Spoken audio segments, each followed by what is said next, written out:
Football fanatics, what's up, everybody? It's Mr. Voiceman. It's a pretty late night here on Wednesday, but guess what? Tomorrow begins the start of an immaculate time in every American's life. It is the start of the NFL 2011 football season. We've been waiting for this time forever. And if you're a Baltimore native and you know the Orioles are doing as bad as they are, you've been looking forward to this since probably about June or July of this year. So it's a great time for everybody. Now, as I've been doing in these past few weeks, it's Ravens preseason and preseason pre and post game analysis that I've been doing, as well as some fantasy updates. But considering today was the last fantasy update I could do, what I want to do is I want to get some feedback from you guys. If you did enjoy what you saw in regards to the fantasy updates, go ahead and like my, like the page, subscribe to the videos. And what I'll do is I'll try to do at least 2 times a month. I'm going to give you guys the opportunity to ask some questions. Say, hey, I've got these wide receivers, or hey, I have these running backs. Who should I start? And I'll do my best to answer those questions. But if not, nothing else, just tell me what you guys want to hear, and I'll try to give them to you, as well as some people that you should probably be able to look to on the free agent wire, depending on how deep your league is, and be able to pick them up for that guaranteed edge against your competition in the coming weeks. But for the meantime, given it is week 1, I want to give you guys a few games first and tell you what I think about them. And then I'm going to break down these next few days in a few parts, Ravens versus Steelers, because everyone's going to be gearing for that game. They're hard-hitting. You always know it's going to come down to a couple plays in the fourth quarter, and we all cannot wait to see what this game has in store for us.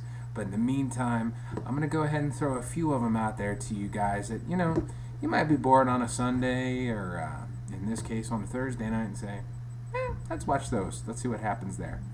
So first and foremost, as you can't forget, tomorrow night it's New Orleans versus Green Bay up in the frozen tundra. Even though it's really not that frozen, it's still September.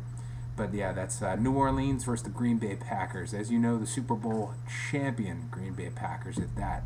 Sean Payton takes his Saints in there with a little bit of a new look on his offense. He spent his first-round draft pick on Mark Ingram, the running back, and Heisman-winning running back, I might add. And the way he's been looking in this preseason, it's really hard to doubt just what an impact he's going to have on the running game, which, given the injury bug last year, New Orleans really did not have an answer for last year. And I'm pretty sure that's why they're eliminated for the playoffs so early. Sean Payton is an absolute juggernaut when it comes to trying to figure out the little nuances on his offense, but given all those weapons he has, you need somebody who can think outside the box, and Peyton does that awesomely. He's got a great play caller in Drew Brees. You've got at least 3, give it possibly 4 wide receivers that could just break the game wide open at any point. You never know who's going to be the leading reception leader on the team any given Sunday. The running game, like I say, that's going to be kind of a point of interest. They never really had that number 1 go-to back, but Mark Ingram brings that. He's a power runner, but he's also deceptively quick. He has the ability to do those cutbacks that most running backs on New Orleans haven't had the power to do that before.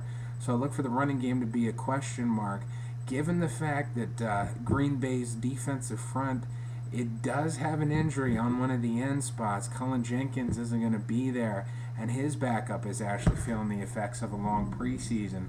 So I look for the Saints to get the edge in the running game going, but you can't deny what Green Bay may lack in on the defensive end side.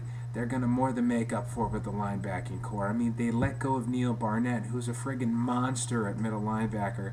But when you have A.J. Hawk and you have Clay Matthews and you have those other guys who are able to just bring the house against any quarterback, the offensive front for New Orleans is going to be in an absolute uproar trying to keep these guys away from Drew Brees.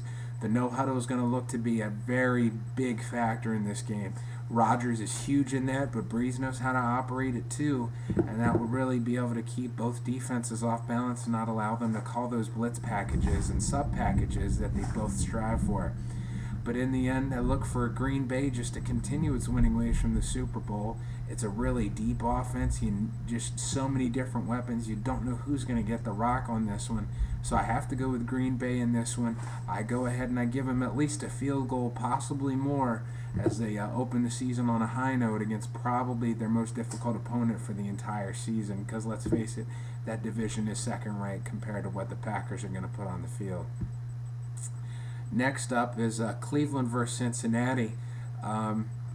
We already know that the two teams in this division are going to be the Pittsburgh Steelers and the Baltimore Ravens, so you have to wonder, what are the other guys in this division going to do? Cincinnati, they're going with a rookie quarterback. They're going with a rookie number one receiver, A.J. Green. Guy looks athletic. He's got the playmaker ability. But when you've got a kid who has no idea what he's doing right now at the quarterback spot, it's going to be some serious growing pains in Cincinnati. I don't like what they have going for them this year. They lose Jonathan Joseph on the defensive side, so the secondary looks like it's really not going to be able to make those many strides. I mean, yeah, they bring back Dhani Jones at linebacker, but they really don't have much going for him. I mean, Cedric Benson, he's a decent runner, but, he fell off the bandwagon last year, and we really don't know what happened to him.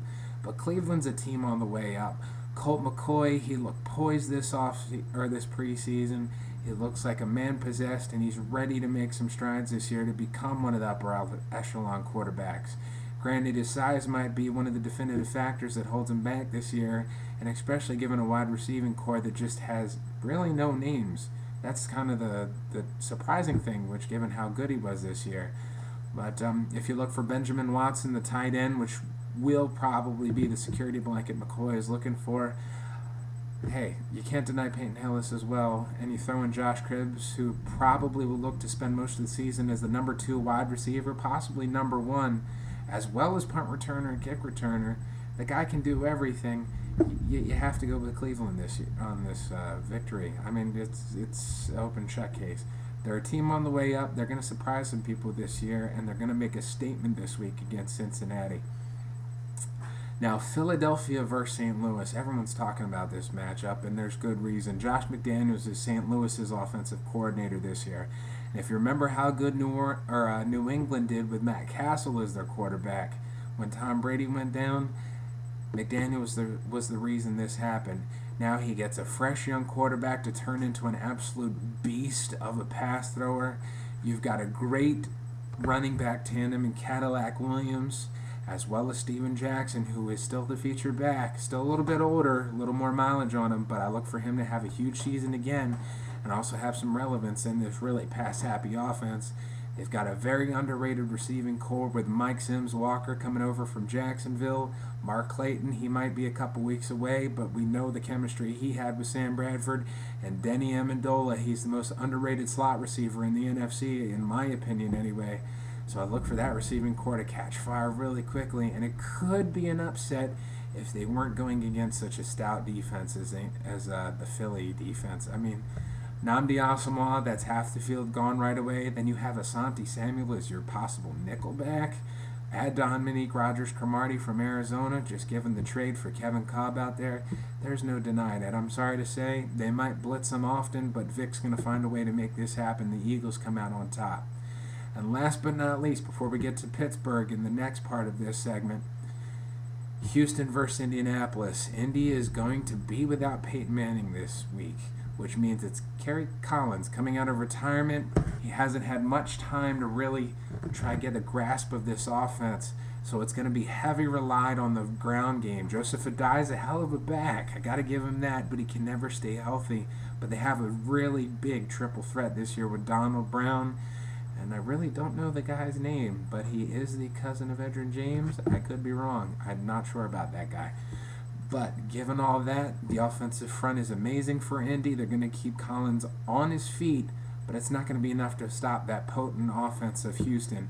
And this year, they finally have a defense. Wade Phillips is the D coordinator. Last time he went to the league's worst defense, he turned it up the next year to the 11th ranked defense, and that was with San Diego.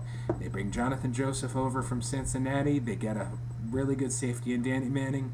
And I look for this defense to be one of the surprise heroes in this year, as I give Houston the edge over Indy. That being said, the next segment in this video series will be Pittsburgh versus Baltimore, offense of Baltimore versus Pittsburgh's defense, coming to you next time here on Mr. Voiceman 007's YouTube channel. Thanks for watching.